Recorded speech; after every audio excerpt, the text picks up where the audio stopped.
헌정사상 최초 대통령 시정연설 보이콧에 이어서 어제 민주당은 윤석열 정부를 규탄하는 대규모 집회를 열었습니다. 민주당이 대여투쟁 수위를 어디까지 끌어올릴지 두 분과 함께 자세하게 짚어보도록 하겠습니다. 김영우 전 자유한국당 의원 그리고 김효은 전 민주당 선대위 대변인 나오셨습니다. 안녕하세요. 안녕하십니까. 자, 먼저 어제 있었던 민주당의 규탄 대회 현장 영상으로 보고 오시겠습니다. 윤석열 당일은 규탄한다.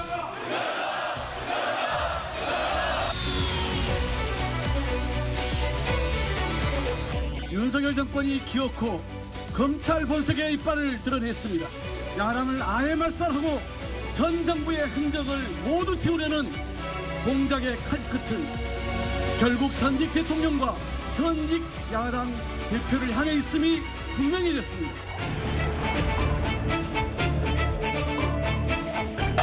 여러분, 이재명 당 대표에게 힘을 모아주시기 바랍니다, 여러분.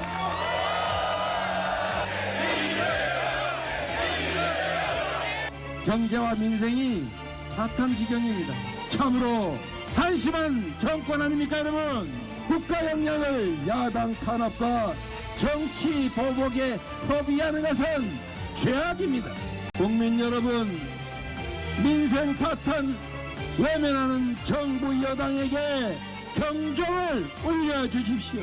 가녀린 촛불을 들고 그 강력해 보이던 정권까지 끌어내린 위대한 대한민국의 국민 아니겠습니까?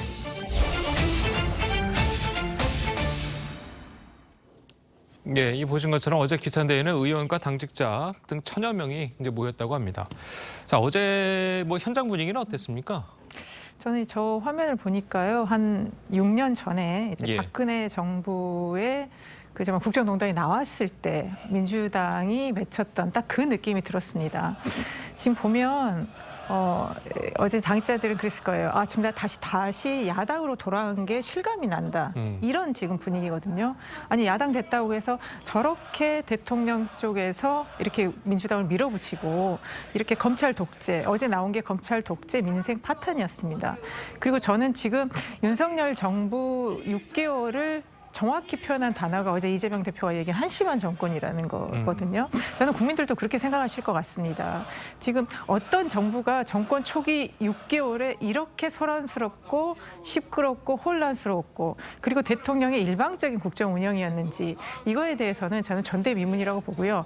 물론 뭐 야당의 다른 책임이나 정치권 전체에 이런 것들에 대한 문제가 같이 지금 진행되고 있다. 이런 것도 있을 수 있겠지만요. 저는 지금 대통령이 국정 운영의 인식이 저는 굉장히 심각하다고 생각을 하고 있습니다. 검찰 중심의 국정 운영인 거고요.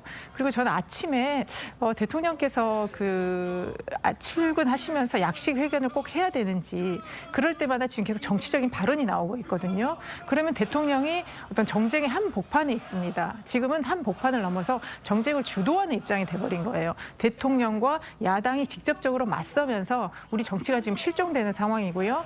그리고 법의 지배가 아니라 진짜 법에 의한 지배, 그러니까 검찰권을 중심으로 해서 그리고 여기에 또 함께하는 감사원을 중심으로 하는 이런 식의 어떤 법을 우선시하는 이런 것이 과연 그 윤석열 대통령이 얘기하는 자유민주주의고 법치주의인가 이런 거에 대해서 지금 민주당은 굉장히 심각하게 바라보고 있다. 저는 그렇게 생각합니다. 알겠습니다. 자, 그리고 아까 영상을 좀 보셨지만 이재명 대표가 마지막 부분에 촛불을 들고 그 강력해 보이던 정권까지 끌어내린 위대한 국민이다. 자, 이런 말을 했습니다. 자, 일각에서는 이 발언이 다시 한번 촛불 시위를 하자. 그래서 이제 정권 투쟁을 하자. 자, 이런 의미로 받아들여진다라고 해석을 하는 분들도 있거든요. 그렇죠. 저는 그게 맞다고 보고 있고 지금 이재명 대표가 이끌고 있는 민주당은 사실상의 정권 퇴진 운동을 이제 시작을 했습니다. 모든 구호나 연설에서 그것이 다 이제 드러나고 있고. 예. 그런데 우리가 이제 그렇게 봐야 될 거예요. 지금 검찰이 하고 있는 수사는 부정, 부패, 비리에 대한 수사입니다. 이 수사를 안 할 수가 없잖아요. 그리고 이 수사는 지금 윤석열 정부 들어와서 시작한 게 아니라 지난번에 대선 전에 이미 시작이 됐었는데 예. 문재인 정부에서 그때 검찰이 워낙 수사를 지지부진하게 했죠. 계속 뭉갰고 압수수색해야 되는데도 압수수색을 안 했고. 근데 이제 정권 바뀌고 나서 이제 유동규 뭐 이런 사람들의 입을 통해서 검찰 수사가 급물살을 탄 거예요. 근데 야당은 지금 검찰 수사에 대해서 야당 탄압이다, 정치 보복이다 그러는데 이재명 대표가 여태까지 어떤 입장이었습니까? 부정과 부패를 뿌리 뽑기 위한 검찰의 수사는 그것이 만약에 정치 보복이라고 불린다면은 그런 정치 보복은 매일 해도 된다 그랬어요. 적폐청산을 위해서는 검찰 수사가 필요한 경우에는 해야 된다는 거죠. 그것이 이재명 대표의 줄기찬 입장이었는데 예. 지금 이제 완전히 바뀌었습니다. 입장을 바꿨어요. 그런데 지금 검찰 수사와 지금 여야 간의 이런 대결은 충분히 예고가 됐었잖아요. 그러니까 6가지, 7가지가 넘는 범죄 혐의를 가지고 있는 이재명 당시 대권 후보가 국회의원이 됐고 또 그 국회의원을 민주당의 당대표로 만들었고 그러면은 당연히 이재명 대표의 사법 리스크는 민주당 전체의 리스크가 된 거죠. 그런데 이것을 빌미로 검찰 수사를 뭐 야당 탄압이다 이렇게 하는데 수사를 안 할 수가 없잖아요. 드러난 범죄고 그다음에 그런 뭐 대장동 일당들이 입을 열면서 이것이 뭐 대선 자금으로까지 또 확대가 되고 있는데 그럼 이거를 그냥 나몰라라 합니까 검찰이? 그래서 이것은 결국은 이재명의 리스크가 불러온 정치 상황이다 이렇게 생각합니다. 예. 이것을 해결하기 위해서는 이재명 당대표가 대표직을 그만두든가 이래야 되는데 지금은 이제 민주당이 단일 대오가 돼가지고 이재명 대표를 수호하고 그다음에 이제 정권 퇴진 쪽으로 이제 가고 있는데 글쎄요 이것이 국민들의 공감을 얻을 수 있을지 그것은 좀 봐야 될 것 같아요. 알겠습니다. 자 그리고 지금 여당에서도 그렇고 일각에서 나오는 비판 중 하나가 그 앞으로 이제 예산안 전국을 있고 내년도 예산안 처리할 굉장히 중요한 시기인데 민주당이 이렇게 이재명 수호 예를 들어서 이재명 수호에 나선다는 것에 대한 비판들이 좀 있습니다. 어떻게 보십니까? 그러니까 전혀 어제 그 규탄 대회가 단지 뭐 이재명 당 대표를 지키기 위한 것이다. 그리고 이제 여당에서 계속 얘기하는 모든 거는 뭐 이재명 방탄이다. 이런 논리는 굉장히 저는 적절하지 않다고 봅니다.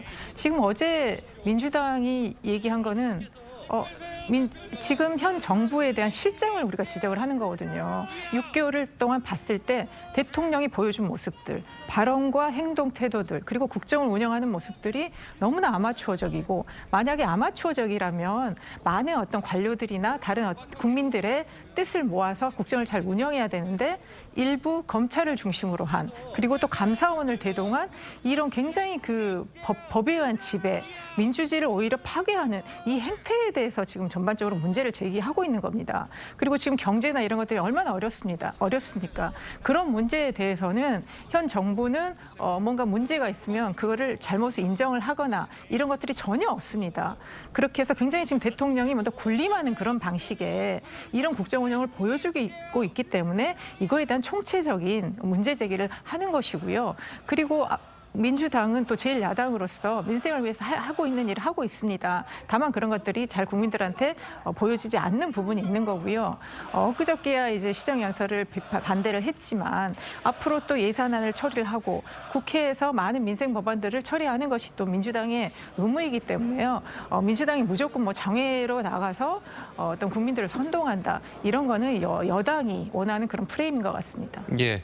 자 그리고 이제 아까 저희가 이제 보도 내용에서 좀 보셨지만 사실 그 동안에서는 민주당 내에서도 이재명 대표에 대한 뭐 비판 그런 것들이 나오지 않았습니까? 근데 최근 들어서 그런 내용이 이제 언론을 통해서도 그렇고 뭐 어디 방송에서도 그렇고 나오는 게 좀 드물어요. 자 그렇다면 민주당이 지금 그 내부에서 나오는 반대의 목소리를 끌어안고 단일 대우로 나가고 있다. 자 이렇게 평가를 해야 되는 건가요? 어떻습니까? 그렇죠. 지금 당장은 단일 대우로 나설 수밖에 없을 거예요. 왜냐하면 이제 이재명 대표가 최고의 지금 위기 상황 아닙니까? 예. 지금 이제 왜냐하면 이재명의 아주 최측근들이 입을 열기 시작했단 말이죠. 그러면 결국 이 수사의 칼날은 이재명 대표의 목을 겨눌 수밖에 없습니다. 그러면은 이재명 대표가 이끄는 민주당 전체의 최대 위기로 이제 가는 거죠. 예. 이것을 막기 위해서 당장은 그야말로 살기 위해서는 단일 대우를 갖춰야 된다. 하지만 이것이 이제 시간이 문제죠. 검찰 수사 내용이 지금 계속 알려지고 있고 그다음에 이재명 대표 측근들이 중대 범죄를 저질렀다는 것이 계속 이렇게 퍼져나가면 예. 결국 국회의원들, 민주당 의원들은 이런 상태로 우리가 민주당을 이끌 수 있겠는가, 총선에 임할 수 있겠는가라는 회의가 들 겁니다.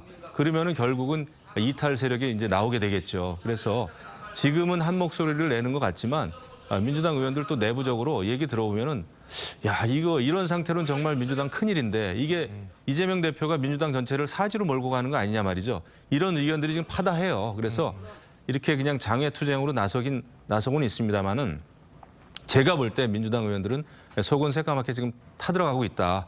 이런 생각입니다. 그리고 이것이 이제 국민들의 공감을 얻어야 되는데 민주당이 지금 이제 장외투쟁하는 것도 그렇고요. 지금 이제 이재명 대표나 민주당이 무슨 민주화 투쟁을 하면서 거기에 대해서 무슨 정권이 탄압을 하고 그런 게 아니지 않습니까? 예. 이것은 그냥 부패 범죄에 대한 수사예요. 아주 간단히 얘기하면 이거에 대해서 국민들은 그래 검찰 수사 조금 뭐 과격할 수는 있지만 확실하게 뿌리 뽑아라. 부정부패는 그런 거 잘하라고 사실은 윤석열 그 후보를 대통령 만들어준 거 아닐까요?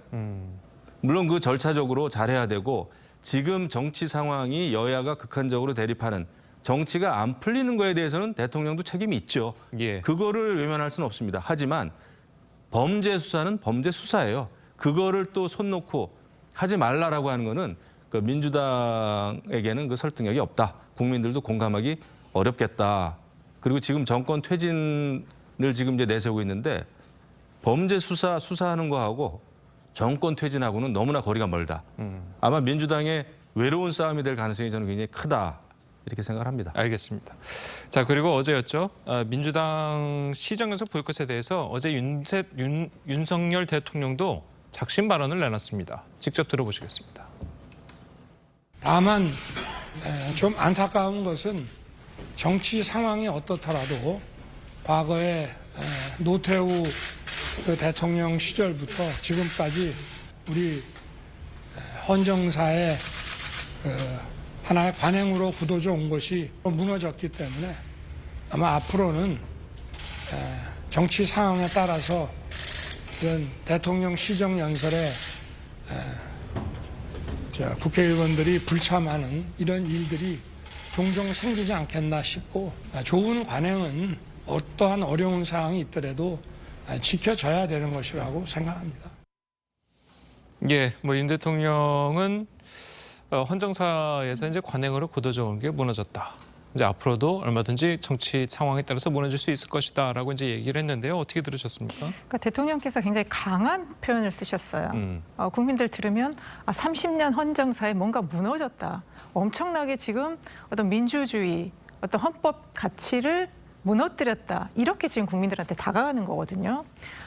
관행인데 이게 한번 깨졌다. 그런 점을 이걸 굉장히 30년의 헌정사를 마치 민주당이 다 무너뜨려버리는 민주주의를 파괴한 것처럼 얘기를 했습니다. 근데 대통령께서 아침에 지금 한마디 하시는 것이 하루 종일 그게 전국을 시끄럽게 만들고 있거든요. 이 부분에 대해서 지금 민주당이 국회에 불참한 거에 대해서는 며칠 전에 충분히 여당에서도 얘기가 나왔습니다. 그러면 정치적인 문제는 거기서 끝냈어야 되는데 대통령이 또 그거를 추가로 개입을 해서 더 강한 어조로 말을 했습니다. 그럴 때 그러면 이게 어떻게 될까요? 오히려 여야의 강대강 대치가 더 심해지는 거고요.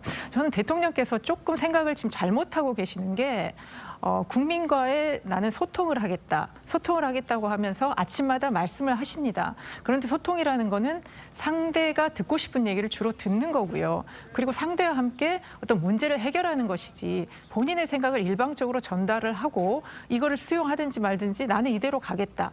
이런 식의 모습은 소통이 아니고요. 대통령은 최대한 말씀을 줄이셔야 되고 그리고 대통령께서 하고 싶은 소통은 다른 방식으로 뭐 국무회의에서 그리고 다른 어떤 그 대통령실의 회의를 통해서 그리고 정책을 통해서 나타나는 것이지 아침마다 저렇게 물론 생각은 하고 작심 발언이긴 하겠지만 즉흥적으로 구두로 나오는 저런 얘기는 굉장히 위험하다.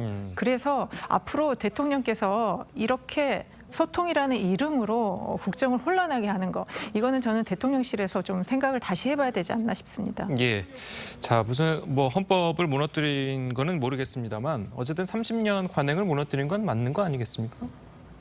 맞습니다. 그 대통령의 시정연설 특히 그 차기 연도의 예산안을 다루는 대통령의 시정연설에 대해서는 여당이든 야당이든 직접 들어야 됩니다. 그것이 중요하기 때문에 그것이 국회 내에서 관례로 굳어진 거예요. 지금 이제 야당은 지금 뭐 윤석열 정권이 민생을 뭐 내팽개쳤다 이렇게 비판을 하면서 정작 나라 살림에 대해서 대통령이 연설하는 시정연설을 보이콧했단 말이죠. 그리고 비판을 합니다. 그거는 말이 안 된다. 국회가 해야 될 가장 중요한 의무 중에 하나는 행정부가, 정부가 편성한 예산안을 심의 심사하는 겁니다. 근데 그거에 대해서 지금 벌써부터 소홀하게 나오는 거예요. 이재명 당대표를 지키기 위해서. 그래서 민주당은 지금 윤석열 정부가 민생 뭐 파탄으로 이끌었다, 민생을 내팽개쳤다라고 얘기할 저는 그 염치가 없다 생각합니다. 그것이 그 시정연설 듣는 게 마치 국회의원들이 가지고 있는 특권, 권리라고 생각하는데 그거는 국민이 준 의무입니다. 의무예요. 근데 그렇지 않고 시정연설 보이콧했다라고 하는 것은 뭔가 민주당도 굉장히 착각을 했고 자신들의 그 권리, 의무에 대해서 굉장히 소홀히 했다 생각합니다. 지금 온통 민주당의 경우에는 정치 보복이고 야당 탄압이다라고 하는 요 프레임을 가지고 이제 정권 퇴진 운동에 지금 나섰단 말이죠. 예. 그거야말로 사실 민생하고 너무나 거리가 멀다. 정치적으로 풀어야 될 건 물론 정치적으로 풀어야 됩니다. 그리고 지금 대통령의 이제 아침 도어 스태핑에 대해서도 말씀을 하셨는데 저는 그 내용과 관련 없이 그 형식은 굉장히 필요했던 것이고 대언론 소통은 중요했다. 그것은 야당도 계속 원했던 겁니다. 대통령이라고 해서 누가 써준 거 내용을 그냥 A4 용지 가지고 국무회의나 수석 비서관 회의 때 읽고 말이죠. 그 종이짝이 없으면은 대언론 그 소통도 못하는 그런 대통령을 원하셨습니까? 그거 아니잖아요. 내용상의 문제는 내용상의 문제를 짚어주셔야 되겠지만은 그 도어 스태핑 자체는 저는 그나마 그래도 대통령이 큰 결단을 해가지고 지금 하나의 것도 이제 관례가 되고 있는데 물론 좋은 내용으로 더 잘하면 더 좋겠지만은 그 형식 자체를 비판할 단계는 아니다. 그리고 지금 민주주의에 대한 탄압이다 그러는데 글쎄요 지금 야당이 어떤 민주주의 운동, 민주화 운동을 하고 있는지 저는 모르겠어요. 이처럼 자유롭게 떠들 수 있는 무엇이든지 말할 수 있는 이런 상황은 저는 민주주의라고 생각을 하거든요. 예. 오히려 생각이 좀 다른 것 같습니다. 알겠습니다. 자, 대장동 수사 이야기 좀 해보도록 하겠습니다. 지금 뭐 김용 부원장이 지금 구속된 상태인데 뭐 진술은 일치 안 하고 있다고는 그래요. 자, 그런데 이제 보도에 나온 거 보면 정진상 지금 민주당 정무조정실장 있지 않습니까? 정진상 실장이 지난해 9월에 유동규 전 본부장이 압수수색, 집에 대한 압수수색을 당할 때 여러 차례 전화 시도를 하다가 전화를 받지 않으니까 나쁜 안 좋은 마음을 먹지 말고 통화하자 동규야. 자, 이렇게 문자 메시지를 보낸 후에 통화를 했다는 자 그런 내용이 좀 있습니다. 자, 그렇다면 이 상황이 그 정진상 실장과 유동규 전 본부장 말에 의하면 정진상 실장이 뭔가 회유를 했다. 자, 이런 내용도 있거든요. 어떻게 보셨습니까? 글쎄 이제 뭐 정진상, 뭐 김용, 그 유동규 뭐 이 세 분은 그 성남시장 시절부터 워낙 가깝게 지냈던 사이였기 때문에 예. 경기도까지도 함께 이제 왔습니다. 그래서 서로 많은 것들을 같이 논의를 하고 뭐 사적인 자리도 많이 있었겠죠. 그랬을 때 이제 유동규 또 전 본부장이 그런 상황에 있었을 때 뭐 서로 저는 뭐 연락하고 논의하고 이럴 수 있다고 봅니다. 예. 그런데 이제 지금 대장동 관련해서 작년부터 매우 1년 이상 지나면서 여러 가지 것들이 나오고 있습니다. 그 작년에는 뭐 누가 돈을 받아서 어떻게 뭐 돌아갔다 이렇게 나왔다가 또 이번에는 이게 이렇게 해서 뭐 대선장으로도 가고 있다. 굉장히 많은 그 여러 가지 얘기들 어떻게 보면 한 사건이 또 작년의 해석과 올해 해석이 되게 다른 그런 부분이 있습니다. 그래서 이런 것들이 좀 정리가 안 되고 있는 상태에서 지금 유동규 본부장의 그때 압수수색이나 뭐 이런 거 관련해서 그럼 밖에서 굉장히 회유하지 않았느냐, 이제 또 변호사를 통해서 뭘 하지 않았느냐, 이제 이런 그쪽으로 아마 지금 검찰의 또 시선이나 수사들이 좀 가고 있는 것 같습니다. 그래서 아직 이제 그 정진상 실장이 이거에 대해서 구체적으로 밝히고 있지 않고요. 예. 작년에는 충실히 뭐 검찰에 가서 수사를 잘 받아라 이렇게 얘기를 했다고 취지를 얘기했기 때문에 저는 서로 이제 가까운 사이에서 그렇게 할 수 있는 얘기였다고 보고요. 그러면 만약에 검찰이 그러면 이것이 어떤 회유였다라고 주장을 하려면 정진상 실장의 진술이나 이런 것들을 통해서 다시 새롭게 밝혀내는 것이 바람직하다고 보입니다. 예. 자, 그래도 이제 그 이후에 유 전 본부장은 압수수색하러 이제 검찰이 들이닥치니까 휴대전화를 밖으로 버렸잖아요. 그 그랬죠. 부분이 이제 보도도 그 당시에 많이 됐었고, 예. 자, 그게 유 전 실장 얘기로는 정진상 실장이 휴대전화를 버리라고 지시했다라고 얘기를 한 거거든요. 네. 그 부분이 어떻게 봐야 될까요? 저는 그 말이 맞지 않을까 이렇게 생각을 합니다. 지금 이제 유동규 본부장이 입을 열면서 이 검찰 수사가 아주 급물살을 탔어요. 예. 그러니까 지난해하고 올해하고 너무나 다르다고 이제 말씀을 하셨지만은 그렇게 달라진 이유는 지난해에는 문정부 하에서의 검찰은 수사를 제대로 못했습니다. 또 그때 관련자들이 입을 닫고 있었고, 근데 이제 비로소 유동규의 입이 열리면서 급물살을 탔단 말이죠. 예. 이제 수사가 아마 박차를 가할 거예요. 그리고 이제는 누구도 아마 그 하늘을 손바닥으로 가릴 수 없는 상황이 됐다 이렇게 생각합니다. 그리고 유동규라고 하는 사람이 지금 검찰 수사에 대해서 피동적으로 그냥 대답을 하는 것이 아니라 아주 작심을 하고 발언을 하고 있습니다. 나는 지금 작은 돌 하나 던졌는데 지금 이제 이재명 대표는 너무 지금 안 달랐는데 앞으로 큰 돌 던지면 어떡할래? 이런 식으로 나오고 있단 말이죠. 예.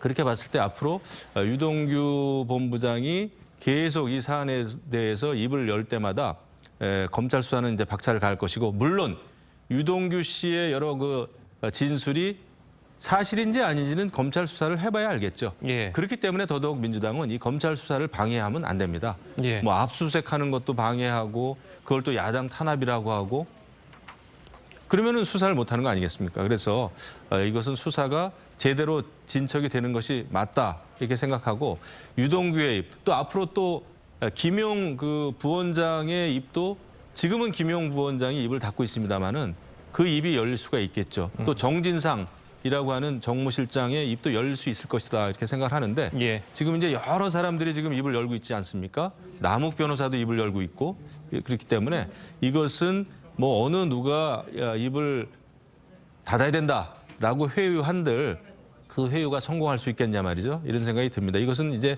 아무도 막지 못한다. 이제 이재명 대표조차도 아마 진실을 가리는 데는 분명히 한계가 있지 않겠나, 저는 이렇게 봅니다. 알겠습니다. 다음 이야기도 해보도록 하겠습니다. 어제 열린 국정원 국정감사에서는 서해 공무원 피살 사건과 관련한 질의가 집중이 됐습니다.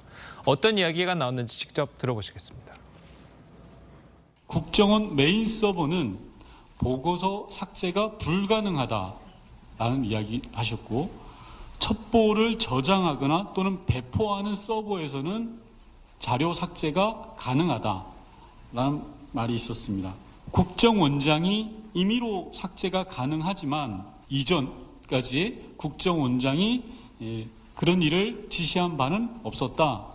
담당 국장은 박지원 그 원장의 지시 이전에 본인이 근무하는 동안 국정원장으로부터 직접적인 첩보 삭제 지시는 받은 적이 없다. 예, 이 들으신 대로 이제 국정원은 이 국정원장이 첩보를 임의로 삭제할 수는 있다. 자, 이렇게 밝히면서도 박지원 전 원장 이전에는 이런 지시를 받은 적이 없다. 자, 이렇게 얘기를 했습니다. 그렇다면 이제 박지원 전 원장이 뭐 삭제 지시를 했다는 것으로 이제 들리는데, 그렇다면 만약에 이 삭제 지시도 불법은 아니다. 뭐 이렇게 받아들여야 되는 건가요? 이 불법, 뭐 위법, 합법 이전에 그 서해 피살 공무원이 자진월북을 했다라고 몰아갔다고 한다면은 그거는 여러 가지 그 직권 남용이라든지 이런 그 심각한 범죄 행위가 되겠죠. 예. 저는 굉장히 심각한 이제 일이 벌어질 것 같은 예감이 듭니다. 그리고 이제 대장동에서는 유동규의 입이 열렸고요. 예. 그 서해 공무원 피살 사건에 있어서는 서욱 전 국방부 장관의 입이 열렸습니다. 서욱 장관이 이것은 서훈 국가안보실장의 지시에 따른 것이다 이렇게 이야기하지 않았습니까?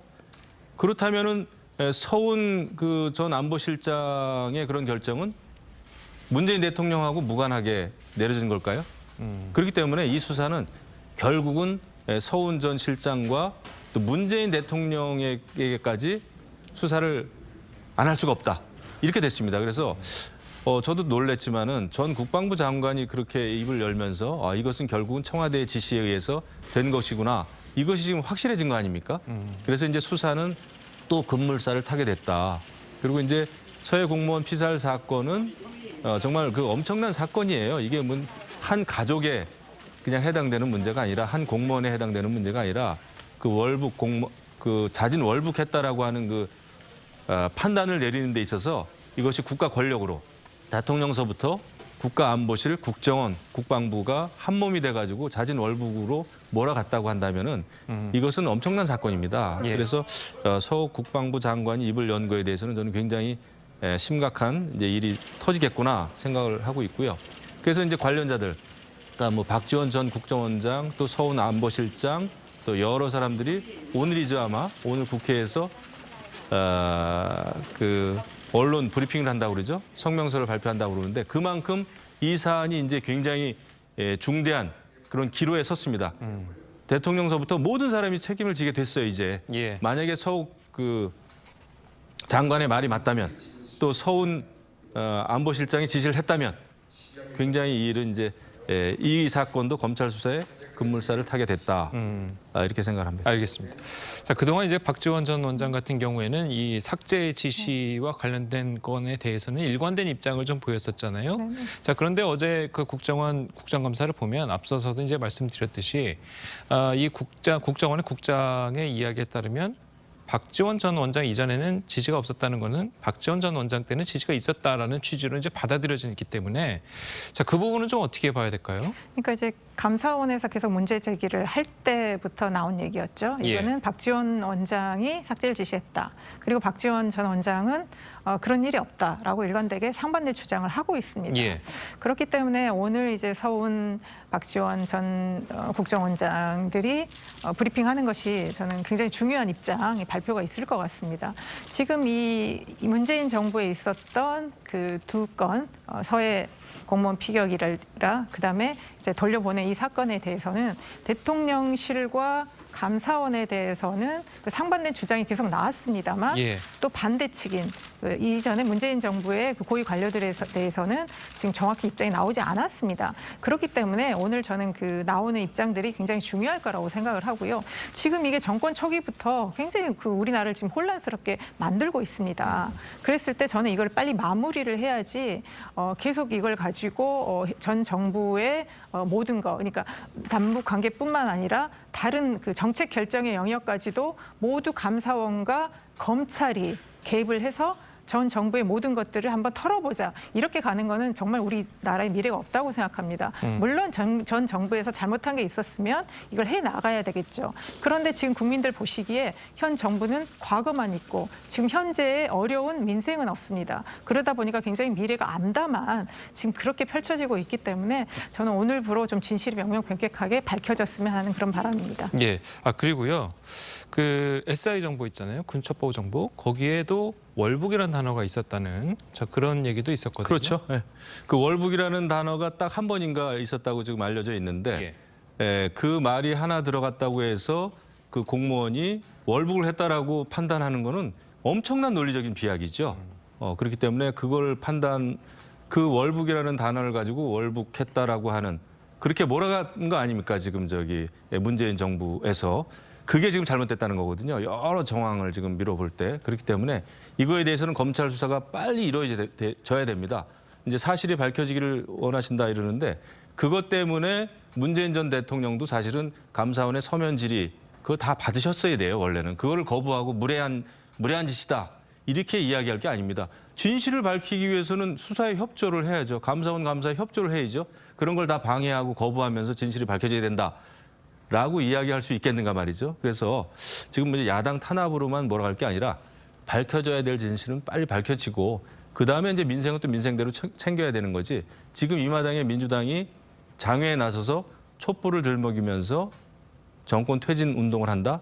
글쎄요. 저는 그거 성공하기 어렵지 않겠나 이렇게 생각합니다. 저는 이제 월북이란 단어 하나로 정책 판단을 했는지 여부도 오늘 저는 밝혀질 거라고 보고요. 예. 지금 민주당이 문제 제기하는 거는 단지 무슨 이재명 대표와 관련된 이런 정치적인 사안만을 가지고 얘기하는 것이 절대 아니다. 지금 윤석열 정부의 국정 운영의 총체적인 위기에 대해서 정말 엄중하게 국민을 대신을 해서 따져 묻고 있다. 저는 그렇게 말씀드리고 싶습니다. 알겠습니다. 자, 오늘 두 분 말씀 여기까지 듣겠습니다. 잘 들었습니다. 고맙습니다. 좋습니다.